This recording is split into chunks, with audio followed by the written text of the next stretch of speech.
growing with stories of Prophet Muhammad. பிறகு நாங்கள் பயணத்தை தொடர்ந்தோம். என் பெண் கழுதையில் அக்குழந்தையையும் அமர்த்தி கொண்டேன். என் பெண் கழுதை என்னுடன் வந்த குழுவினர் அனைவரின் கழுதையும் முந்திக் கொண்டு சென்றது. அப்பெண்கள் என்னை நோக்கி, அபூ துவைபின் மகளே, உனக்கு என்ன நேர்ந்தது? எங்களுடன் மெதுவாகச் செல். நீ வரும்போது வாகனித்து வந்த கழுதைதானா இது என்றனர். நான் அல்லாஹ்வின் மீது ஆணையாக அதுதான் இது என்றேன். அவர்கள் நிச்சயமாக இதற்கு என்னவோ நேர்ந்து விட்டது என்றனர்.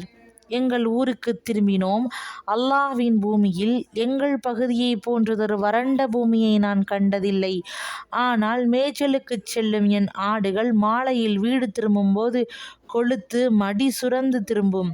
அதை கறந்து அருந்துவோம்.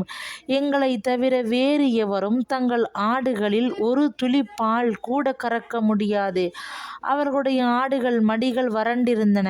எங்கள் சமூகத்தில் அனைவரும் தங்கள் இடையர்களிடம், உங்களுக்கு என்ன நேர்ந்தது? நீங்கள் ஹலீமாவின் இடையர்கள் மேய்க்கும் பகுதிக்குச் சென்று மேய்த்து வாருங்கள் என்று சொல்வார்கள்.